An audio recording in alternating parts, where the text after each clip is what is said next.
Tyson Fury knocks out Dillian Whyte in 6 rounds. Tremendous knockout, devastating knockout, knocked out, just cleaned him out. And guess what? It was a shot that, has been an issue for Dillian Whyte, the uppercut. He was knocked out by Povetkin by the uppercut. He was knocked out by AJ with the uppercut. He was dropped by Oscar Rivas with the uppercut, and now he's been knocked out by Tyson Fury, getting walked on to another uppercut and knocked out. What did you guys see the fight? Drop your comments in the comment section below. Let me see what you guys think about this fight. How did the fight go? It was pretty much just controlled by Tyson Fury from start to finish. Like nothing, there was nothing of real purchase coming from Dillian Whyte. He started off the fight southpaw.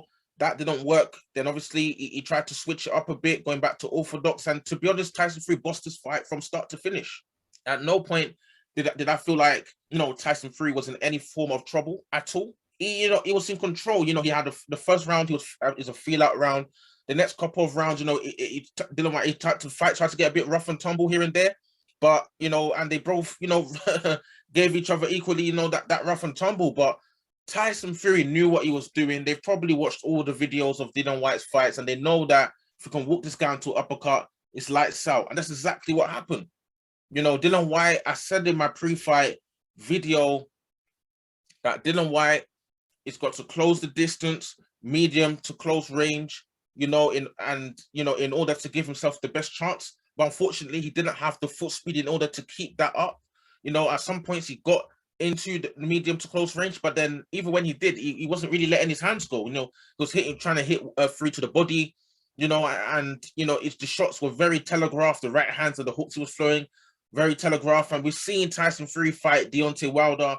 We know that when you're going to throw a telegraph shot, the likelihood of that landing is next to nothing. And everything was too obvious from Dillian Whyte. Everything was just too slow. The pressure wasn't forced. And you could just clearly see that Tyson Fury was just the bigger man, the longer arms, had the better boxing understanding and the know-how in the ring in order to get out of situations, and even the knockout itself, the 6th round, he just walked Tyson Fury. He just walked Dillian Whyte straight onto the uppercut, landed the uppercut, and knocked him out. Stretched out on the canvas.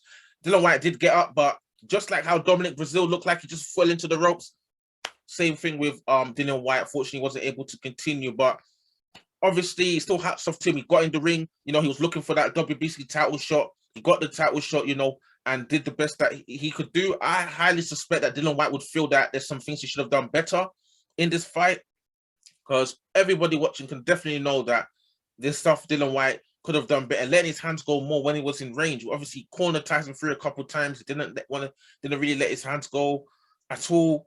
And the question I have is, do you guys think that Deontay Wilder did a better job than Dillian Whyte in this fight? Do you guys feel like Deontay Wilder let his hands go a bit more? Do you feel like, particularly in the 3rd fight, where Deontay Wilder literally took a beating from Tyson Fury, taking big shots on the chin, clean, big, heavy shots.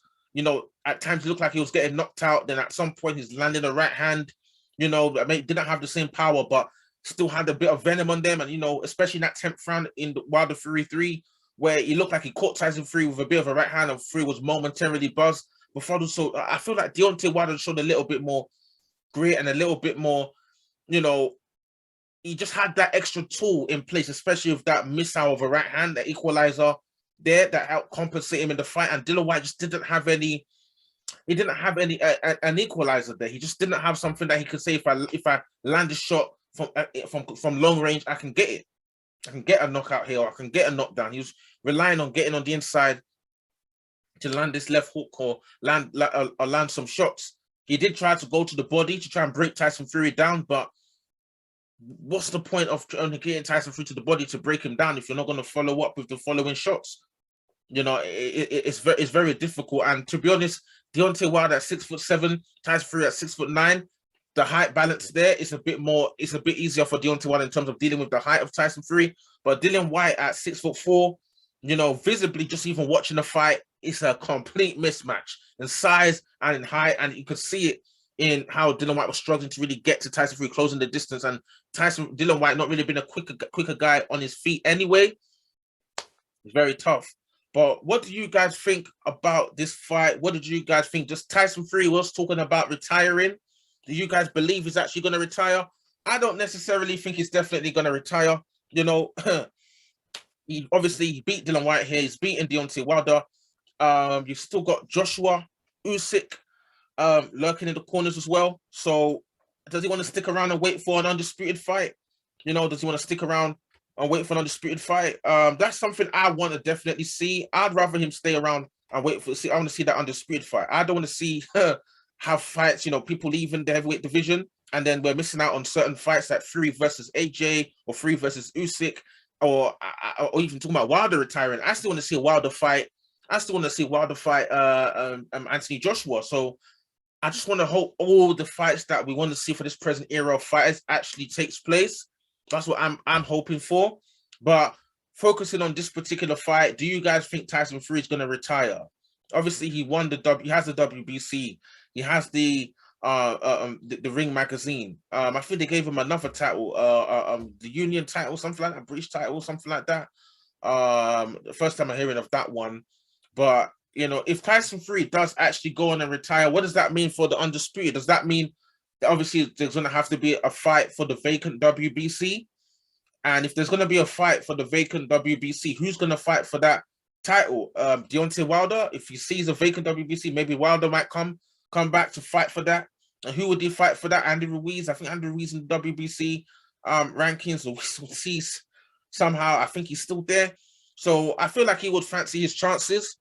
Deontay Wilder coming back to try and fight for a vacant title.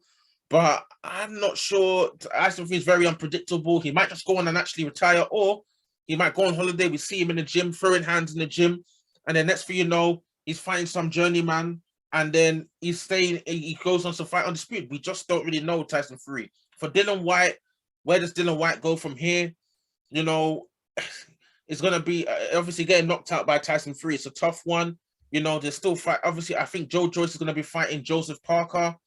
You know, maybe if Joe Joyce beats Joseph Parker, you know, and then he sets himself up for a mandatory position for the next WBO mandatory, then maybe Dillian Whyte might have a British domestic dust-up with Joe Joyce. And to be honest, at this point, I'm favoring Joe Joyce to beat Dillian Whyte. With that chin, with that the size and being a naturally big man, I'm naturally favoring Joe Joyce to beat Dillian Whyte. Not to say that Dillian Whyte doesn't present the dangers to Joe Joyce. He does, because Tyson Fury has the art of making fighters that are not necessarily that bad look worse than they are, just because of the way he fights, the way he boxes, and his elusiveness, missing shots, and things like that. He has the ability to do that. But I just feel like in terms of this fight, Tyson Fury versus Tyson Fury versus Dillian Whyte, I don't feel like Dillian Whyte would necessarily feel like he did maybe 100% best of what he could. That he was throwing a lot of winging shots from way out of range that were obviously not going to land, you know, and the speed of his right hand is just not quick enough to even catch Tyson Fury by surprise. And it was just a complete mismatch as far as I was concerned.